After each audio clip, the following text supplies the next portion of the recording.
கோபால கிருஷ்ண சுவாமி கோகுலத்திலே குழந்தை ரூபமாய் வந்து விளையாடினார். கஸ்தூரி திலகமும் நெத்தியில் இட்டு கணத்த முத்து கொண்டையில் பூவும் சூட்டி தாசானுனிலே முத்து தொங்கல் தாசுர கவஸ்தூபமும் மார்பில் அசைய முத்து மாலை சூட்டிய தோல் வளையிட்டு பத்திரமா தூளத்தங்க அரஞானிட்டாள்.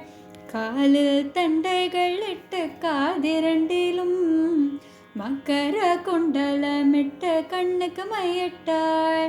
யசோதை இடுப்பில் வைத்து வெளியில் வந்தாள். இறங்கி சுவாமி ஓடினாரே விளையாடவே.